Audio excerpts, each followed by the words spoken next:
down there. Good morning, everybody, or shall I say good afternoon. Welcome to this edition of Bedford County Sports Talk Live. I've got Mr. Bill Anderson and Mr. Kenny Parker with me as usual.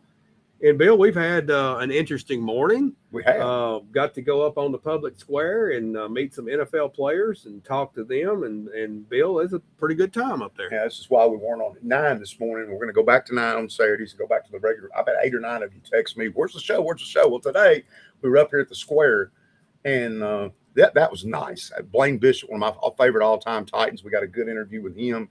Donnie Nicky, who played with the Titans at the end of the Jeff Fisher era, and we got to talk to a Love You Blue Houston Oiler, Al Smith. Y'all were up there. I was getting a pedicure.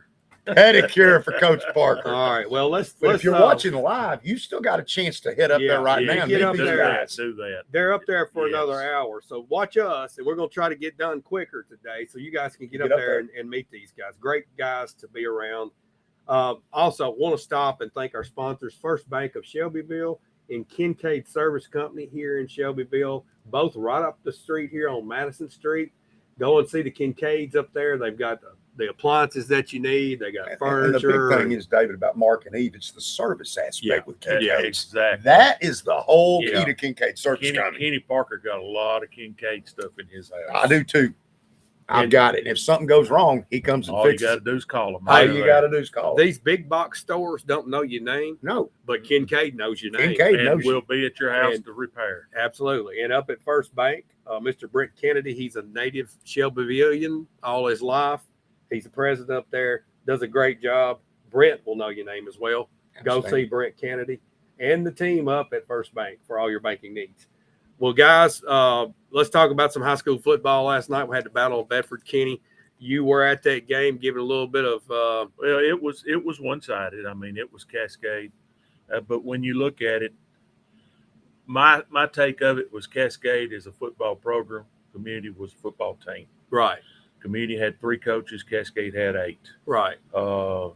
Didn't see many people helping on the sidelines where you on one side you did on the other. Cascade had 15 seniors. Community had 5. But I think he's only got a couple of juniors. You don't take anything away from Cascade because of what Community had. Cascade played hard. I thought they blocked well up front. Sanders Lovern had a great game last night. You know, I think he scored 5 or 6 touchdowns and had 247 yards rushing in the first half. Rushing, right? And he plays on defense too, doesn't he, Coach? He plays some on defense. They do a good job of rotating. And, I like what Cascade did last night on defense. They've changed it quite a bit. They put some more speed on defense and taking the big boys out. Keep them fresh where you're not keep them a little fresher. Community, Fleming, I think's hurt. I mean, he's still a great athlete, but he's not where he was before he got hurt by no means, and he'll tell you that.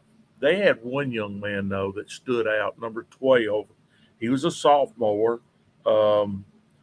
His name is Davion High. I was really impressed. He played offense and defense. Quarterback was a freshman, Niles Barnett, and I thought he did a pretty good job. But Cascade they had 8 coaches. Community had 3. Yeah. Weren't coached the way, but then you can't take away from the community the effort that the community young men put out.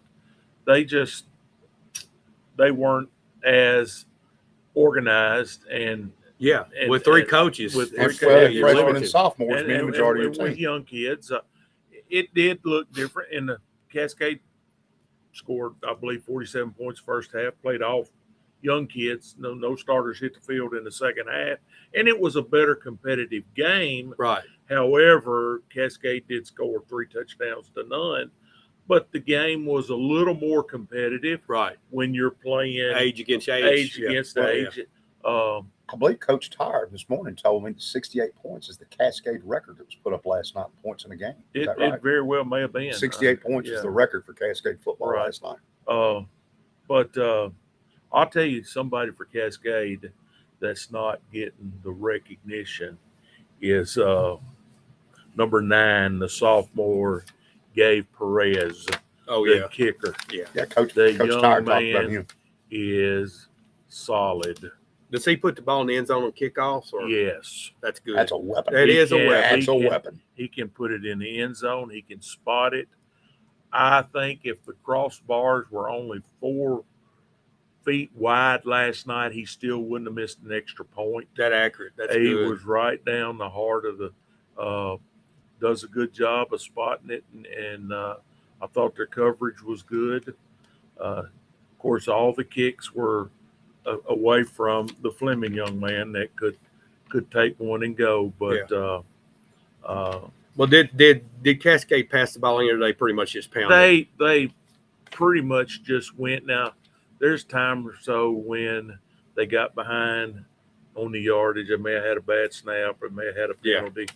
They had to throw the ball a little bit, but they didn't throw it as well. And I thought the Cascade defense did a good job taking away. Of course, everybody knows that Fleming is their man, and they tried to go deep to him a couple of times. And Cascade had him pressed up. I told, I think his name is Hayden Dowell, played corner at one side, and they were trying to go deep, and he did a good job chunking. They threw the ball long to him, and of course he messed the timing up, and Cascade safety Saban Burris came over and had a chance for the pick, just didn't make it. But I thought they played well. On offense, it was Sawyer Lovern, 207 yards. Hey, and here's the thing: it's not Sawyer Lovern. It's those offensive linemen too. Yeah. When you're running the ball in between the tackles, if you don't get blocking, you don't talk about the ball carrier. Who were the other running backs for Cascade in the second half that ran the ball? How did they run it? Number 10, Corey Gooch is a sophomore, ran the ball well. And their quarterback, Brady Lewis, number 1, a freshman. Okay. Wow. Scored their first 2 touchdowns in the second half. Wow. I think he carried the ball 3 times and 2 of them touchdowns. So we've got some other backs there other than Lavore too. Yes. But a shout out to a couple of the offensive linemen. Of course, 77 is Lance Peoples. Everybody knows Lance because he's a big old boy. But I thought Cody Mason, number 53, is another big old boy. Right. Blocked well last night. And 54, Logan Morton is a solid ball player on both sides of the ball for him, plays guard. And Cody is a center, right? Mason. No, Cody played tackle last night. Okay. I had him down here as a center. He has been centering and did center some, but I think 72, I think Ethan Melly is taking over at center, which has allowed him to move on over. And we got a comment from Ben Craig, Unionville number 5, Graff. Graff did a good job. He was a receiver and came in, and I think he ran some quarterback for him. He's also a freshman, but I thought he did a good job also. Yeah. Well, Cascade now moves to 2-2. Mm-hmm. Who they got next? Watertown this week. At Watertown, right? I'm not sure. We'll have to check the schedule. I'll pull that up in between our breaks. All right. Let's move now to Central. I got to go to that game and witness one of the best high school football games I've seen probably in 20 years. As far as back and forth, clean game. I'll just tell you guys, I watched the Columbia-Marshall County game on tape, and Columbia struggled against Marshall County, but last night I found out they got 4 D1 prospects, and we got introduced to all 4 of them. They were really good ball players. They're a well-coached team. The quarterback has somewhat been underrated. But to start off, Shelbyville gets the kickoff, drives down the field, and puts up a field goal. We get stopped short, and we get 3-0. They come back, and they scored most everything on big plays. Our defense shut them down for 5 or 6 plays, and then they'd hit a big one. So that's something that our defense has to work on. But it was back and forth. If you're saying they're D1s, that's going to happen. That's going to happen. But our defense at the end of the game came up with a huge stop. They had to settle for a 52-yard field goal to win the game. It was 29-27 Shelbyville. and we got penetration. I don't think it was blocked, but the kid kicked it right into our line, and that was in a game we got in victory formation. But last night, if I could pick a player of the game, it had to be Rocky Chandler. He played solid on defense, made some big stops, and was in on everything. Number 11, and he's a junior. And in the last drive where Shelbyville scored, he ran the ball with a determination I have never seen him run with. He like weighs 185 pounds or so, and he's pretty lanky and tall. And he was going up against guys 250 and pushing them back on some runs. And then he broke a long one. Well, he's not even the starting 31 the starter. Well, it's kind of a rotation between them two. Well, that's great. You actually, three. You got Crenshaw who comes in there and run that ball too. All three ran the ball hard. Robert Bailey was huge on defense. Yes, he was. Robert Bailey came in and had some big carries. He helped protected the ball well and fought for every yard he got. And he took some hits from one of their big. So how many did you rush for? Let's see. We've got Chandler rushed 14 times for 148. Bailey had 12 carries for 72. Both of them now are right at around 500 yards. That's 220 yards right there. Well, total rushing was 296 because Crenshaw had some as well, and our quarterback kept the ball in some critical plays. Sounds like offensive line doing a pretty good job. Offensive line doing a great job. Hit some big passes in the game to Ransom into 3. Right. Ransom made a touchdown catch on an awesome throw from DeLauder in the end zone. Great throw. We had one pick. I think there was some miscommunication. It was deep in their territory, too. We were getting ready to score down around the 20-yard line, and we made a little boo-boo there. But, hey, the defense stepped up when they had to. Great win for Central. Let me ask you a question. 53. Oh, he's there. He's there. Let me tell you, I've gotten to know that young man. And Friday, I'm driving a school bus, and I'm pulling in at Eastside Elementary to unload students. And I look up, and there's white number 53 helping unload elementary kids at Eastside. Let me tell you something. That's great. Awesome. He'll do anything. That is awesome. Last night he was a cheerleader. He was banging up against his offensive lineman, telling them to get out there and block. Okay, and he was everywhere. He's all over the field. His instincts are unreal. Well, you like to see them successful on the field, but when you see them in that jersey representing exactly. Yeah, that is amazing. That's good. I'd like to see more of that from our other teams. Yeah, point out somebody else that's getting better, and it's my namesake, William Bobo. Mr. William Bobo. Mr. William Bobo is coming on. Y'all better watch him. He's coming up hitting. Yeah. He's really, is that 18? 18. It's 18. Okay. He's doing a great job in the secondary. I was going to mention him. I got several players I want to just give a shout out to. Chandler Cates, a freshman. Mm-hmm. Number 55. He comes in the game and plays a good portion of the second half and some in the first half. And he's on the defensive line, and he's a freshman.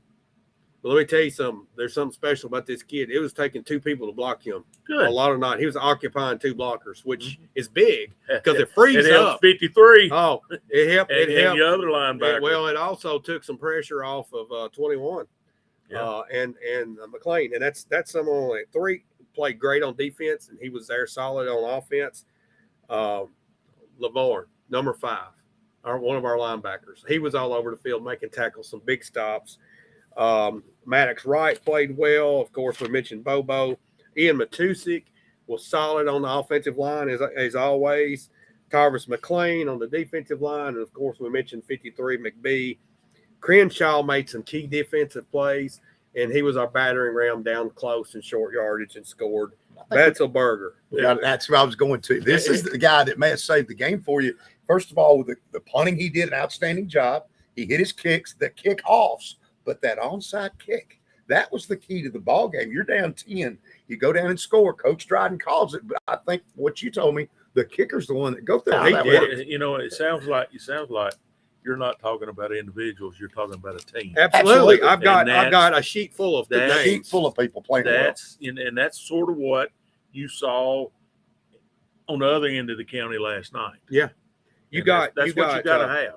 You got the dope boy, number 12. He got in there and played hard. Theo Washington played hard. But going back to Betzelberger's And that onside onside kick, I want to tell everybody about that. they caught them off guard big time. And he's smart enough to wait to let the ball roll Hey, 11 yards yeah. instead of just jump that. That's a discipline. He hit the thing. He hit the kick on the ground slow, and it was end over end rolling, and then it squibbed around. He runs past it, guards it, shields it, lets it go 11 yards, and falls on it. And Columbia is on their heels and don't even realize what's going on. Because a lot of time the kid sees it at 5-7 yards, nobody's on it. Your instinct is to just jump on it. Well, if you do before 10 yards, you just gave it to the other team. Yep. So Shelbyville now, that was a big win for the region because just the said that last week. Yeah, we said that's that last 3 in a row. Yeah.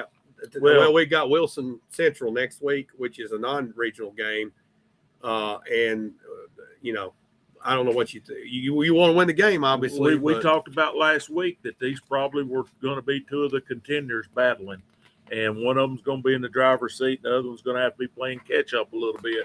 So here's the thing: if you're Sheffield now, you're in the driver's seat, but you don't take your foot off the gas. No, got to go. You don't forward. take the foot off Anytime the gas. you can go to Columbia and beat them on their field, you've done something. Because you beat more than 11. You beat more than the 11. I'm All not I'm gonna saying, say it's that. always been that way. Always been that way. But it's a tough place to play, too. Honestly, it was a clean game. There wasn't as many penalties as you would have thought there would have been because, honestly, the kids were disciplined. I mean, you saw a little jabbering a time or two, but they backed off. But there's something about that stadium. It's a tough place to play. It always has been. It's a tough place to play. I agree with you. All right, Coach let's talk about Webb. Pope John Paul II, 40, Webb 7. Tough night for Webb, and the Webb's just got this schedule that's just brutal. We knew that going into the season. We knew going into the season when they moved them up in classification. It's not right. It's just you can't. It's nothing. It's not that they're not doing a good job. Well, that's correct. You know, they're going against teams that have them all year long and have 100 kids. And you know some what? Of them I agree. All right. Let's go down the scoreboard real quick. Okay. If something jumps out at you guys that's important, just chime in here. Right. We're going to go over some area scores that might be interesting. I'll tell you one that got me last night when I heard it on the radio. 17-16 Franklin County over Tullahoma. Yeah. I don't know how long it's been since Franklin County beat Tullahoma. I watched that a little bit last year. Oh, did they? Tullahoma was bad last year. The only game they won was a shovel game. Forest went down for them. Forest 21, Cannon County 10. Wilson Central, who Shelbyville plays next week, got beat by Green Hill 27-20. I don't know if that's Green Hills or Green Hill. Green Hill. It's a different. Okay, it's in Mount Juliet. It's in Mount Juliet. Gotcha. New school. Yeah, their girls softball team won the state. But Green Hill's pretty doggone good. I'm gonna tell you, they're good. They got 27-20 over Wilson Central. We've got Marion County 21, Fayetteville 14. That surprised me just real quick that Marion didn't pound them. Well, you're saying the score was. I thought Marion County would have beat them by 4 touchdowns. Fayetteville, hey, their record might not be very well right now. They still got talent. They're still pretty good. Collinwood 38, Eagleville 13. That one surprised me. Didn't me? Marshall County 37 over Greenbrier 0. They go to 3-1 with their only defeat coming to Shelbyville Central. Blackman 28, Summit 27. Page 38, Laverne 7. Fairview 29, Richland 28. Richland's lost 2 games by 1 point each time. Yep. Moore County keeps rolling 40-0 over Wayne County. They can play. And the quarterback White, 180 yards passing, a couple touchdowns, and 169 yards rushing. You're going to hear more about Moore County. He's going to be in the running for that Mr. Football. He deserved it. Said that after watching him play Cascade. Franklin County, of course, 17-16 over Tullahoma, which you already mentioned. Rockvale 34, Stewart's Creek 26. And Lincoln County 14 over Spring Hill 12. That's important Region 5 game. Right. Giles County 42, Lawrence County 7. Another District 5 team goes down big to Giles County. Mm-hmm. Oakland 49, Antioch nothing. Oakland's back rolling after that first loss. They're 3-1 now. And in Siegel 21, Coffee County 0. And of course Siegel keeps rolling. And I heard that score is misleading because Siegel was by far more dominant. Yeah. Well, Coffee County's in a real bind when their quarterback, hurt his labor and he's out. Yeah. The coach has quit. Yeah. So there's some things going on. It's tough on them. I mean, congratulations for them to keeping it close with everything that's gone on over there. Right, exactly. All right. Let's take a quick break. We're going to jump into some college, and then we're going to talk some Titans after that. Sir. We've got the First Bank of Shelbyville as one of our main sponsors, and also Kincaid Service Company. We've already mentioned them. Go by if you have any need for furniture, appliances, electronics. They got it all, and they got the service to back it up. Absolutely. But we want to thank those two for making this show possible, and go by and visit them whenever you need their services. All right, let's go into college. And I know there's college games going on as we speak. And just to run down a few scores, we got Georgia over Ball State 38-0. We've got Oklahoma State 28, Youngstown State 7. Penn State 42-7 over Delaware. Notre Dame 3-0 over North Carolina State. Baylor 13-3 over Utah. And we got Kansas State over Troy 21-10. You're over Utah? Yes, Baylor over Utah. That's a shocker. Yeah. Colorado 19, Nebraska 7. Coach Prime. I'm gonna tell you right now. Say what you want to. He's got his kids playing, and I've always said you got to get your kids to play. 87 new players. 87. He's got them believing, whether you believe or not. He's got them believing, and that's all that matters. So, of course, we've got Tennessee playing Austin Peay. I don't get that, but I understand Austin Peay. It's good for now them. that you're expanding your conference. That's what eventually you're going to see everywhere. Well, you're not going to go play these big teams because you got 9 conference games. And if it weren't for Tennessee playing Austin Peay, this is helping the Austin Peay that's program. it. They're getting money. That's what you've got. And I would like to see local big schools play local small schools. I agree with you. For that very reason, help them. And that's what it does. And I know, well, we don't want to let them beat us or anything. Well, if you let them beat you, then something's wrong at your place. So other games today that stick out to y'all, what do you got? MTSU at Missouri. MTSU's a 21-point dog. Well, I think they're going to cover that. Play Bama, pretty Texas tonight is going to be a That's pretty the game good ball. That's going to be. Does it surprise you though? The line is 7 in that game. That seems high because I mean Texas really could have, should have beat Bama last year. That is at Bama. I agree, but Texas is pretty doggone good. I don't disagree with you. I think that's going to be a ball game to watch. It could be. And Auburn in California, that sticks out to me. Auburn's at Cal, and I think Cal is giving Auburn 6.5 points at home. And I think California's pretty good. So we'll see with Coach Freeze changing. Can he?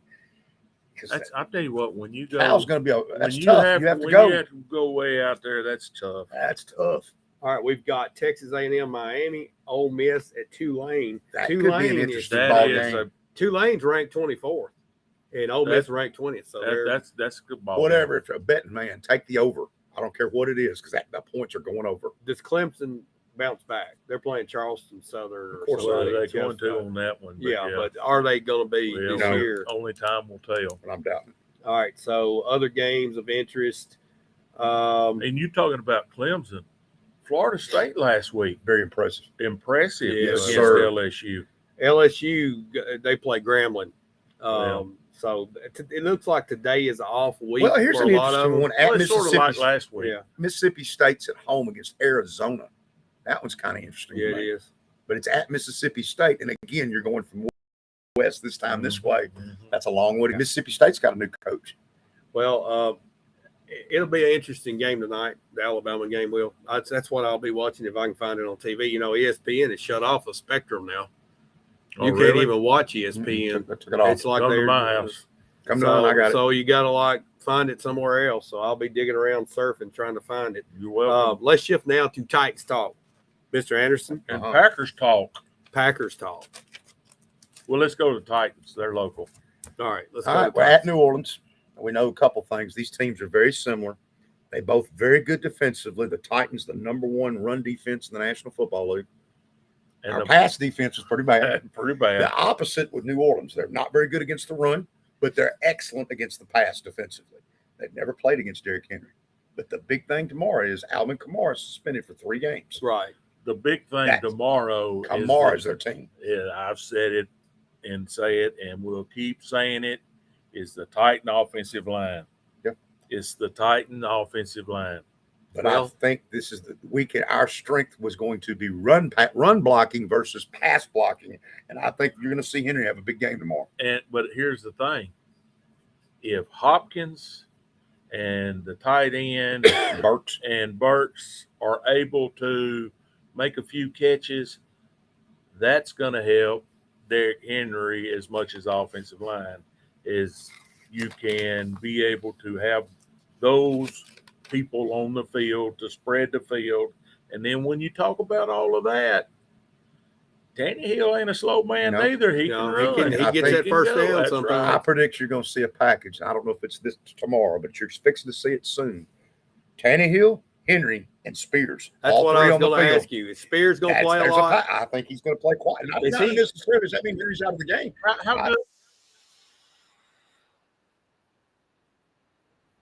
How good is Spears out of the backfield? He's outstanding.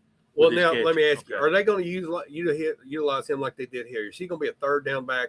It gets on my nerves to see them pull. I think you're going to see another thing. He's going to be returning some kicks too, and I mean he can kick return as well. He is a weapon.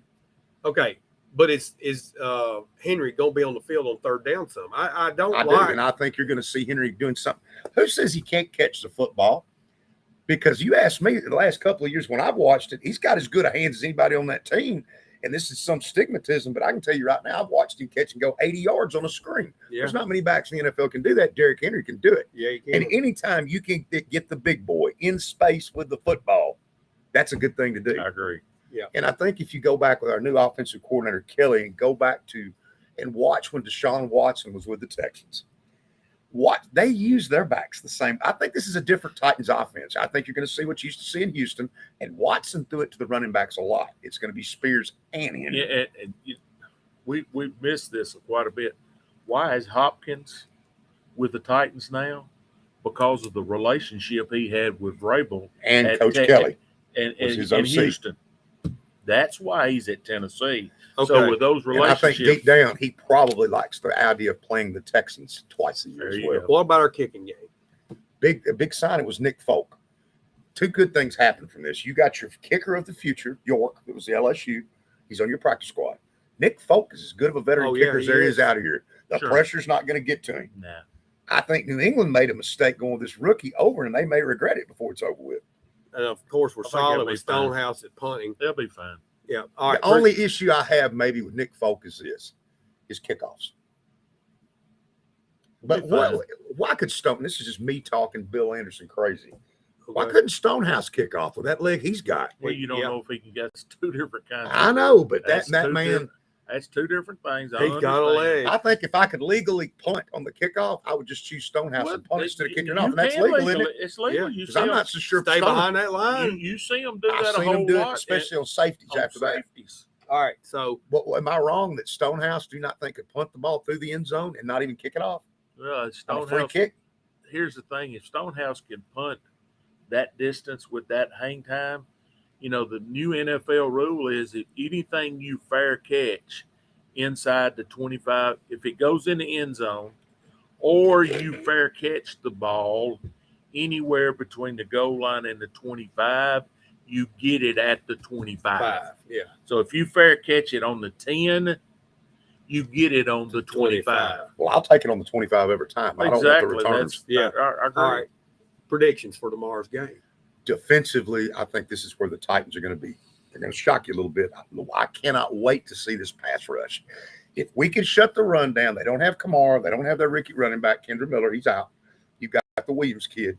As long as we stop the run and put Derek Carr in a passing situation, Arden Key's fixing to be a star. You got Big Jeff. You got Autry. Then you got the kid we just got from Chicago and Harold Landry back there. The beauty for the Titans is you don't have to blitz. And Weaver, who comes in. All right. And our new linebacker. Titans 20. New Orleans 13. Take the under in this game. There's not going to be a lot of points. That's what I'm thinking. Titans not enough to do much. I mean, I just say the Titans are going to win. I don't know what their score is going to be. We'll guess at it. But, I don't know. 28-13. You know what? Y'all hit right over me. You said 2013. I'm saying 24-13. We're all pretty close to the same. We feel like we're going to – our defense – yeah. That means the Saints are going to have to kick some field goals because we're going to keep them out of the end zone and we're going to score some more touchdowns. Keep in mind, they just shipped their kicker, Will Lutz, to the Denver Broncos, and they're going to be using an unproven guy here. I think he's a rookie. So that could be Byron 80, Titans by 14. He's right there with us. All right, so I think we're going to see a good day for the Titans away. That's a good start to the season. That'll get everybody fired up. Anything else in the NFL? Kenny, you want to talk about your Packers? Well, I think everybody knows that Watson's not going to be able to play. I hate that too. But the strength of the Packers' offense is their offensive line. As long as their offensive line stays healthy, you got a stable of quarterbacks. A stable of running backs. Yeah, you're going to see Jordan Love. It's hard to believe, but I think they've got 3 in a row. This is the first person without the name of Favre or Rodgers to start at Green Bay in over 30 years. And I think that changed. Is Dobbs playing? Their defense. Watch their defense. Their defense is going to be stout this year as long as they can stay healthy. To talk about the other team for a minute, watch the Bears in this aspect. DJ Moore is fixing to be a star with Justin Fields. I've seen enough of him in the preseason. Moore is the real deal. Moore's and that the real was the deal. steal on that trade for Chicago, was getting the draft picks when Carolina moved up, but it was getting Moore as a kicking player. I will say this, Moore is a player, but Moore, what he did against the Titans was against their 2s and not their 1s. It was against a defense that was playing vanilla, working on looking at nobody had schemed against them. So go back though and look at what he did at Carolina with no quarterback play. DJ Moore is a very good receiver. He's a player. And there's another guy, the running back, Khalil Herbert. He's fixing to be a star too for the Chicago Bears. He's been on the bench behind Montgomery, but this guy, he's got speed. He can do a lot of different things. And anytime you got a mobile quarterback like Justin Fields, that helps your running game. And I said I was going to look it up to see where Cascade plays next week. You go ahead and pretty sure it's at Watertown. I can pull your it up. other games of interest for everybody are probably 3 of them. I think the Miami Dolphins going out to the Chargers tomorrow afternoon's a big ball game. You're going to have Tua going against Cascade's at home. Oh, they are. Cascade's at home next week with Watertown. Yes. Okay. All right. Well, and then your Sunday and Monday night games. Yeah. Because you got the Dallas Cowboys and the New York Giants on Sunday night. And then you got the Jets and the Bills and Aaron Rodgers going against the Bills on Monday night. I mean, it's just a great weekend of football. My dream Super Bowl matchup this year is the Jets and the Packers. I would love the Jets and the Packers. I will tell you Super Bowl. The problem with the Jets right now. I would love to see that. It's a Kenny Parker problem. Offensive line. Yeah, as an offensive line. Don't disagree. They've got problems there. All right, guys. We need to wrap this up. Great show. Hey, everybody, go up to the square while there's still time. Everybody's Hot Rods and Health Fair. They got food trucks, did you barbecue. not say that, we may have a special guest? Well, we don't know. We're hoping. We're going to. We will. All right. We're going to. But that'll be we something. got the interviews up with Blaine and everybody later. Up here, they can look at them today where we interviewed everybody first morning. Check out our videos from this morning, and you can hear some insight from 4 NFL players, former players, and the story of Blaine talking about the Music City Miracle Play and how it came about. That's some insight that I hadn't heard, and it's pretty interesting. Al Smith's insight on Jerry Glanville when he played for him with the Boilers. Jerry left 2 tickets for Elvis Presley to every game. Yep. 2 tickets. 2 tickets for Elvis. All right. So, guys, thanks for watching. Again, we want to thank First Bank and Kincaid Service Company for sponsoring this show. Guys, get out and visit those 2 businesses. They'll serve you well. Thanks for watching. We'll be back again next week.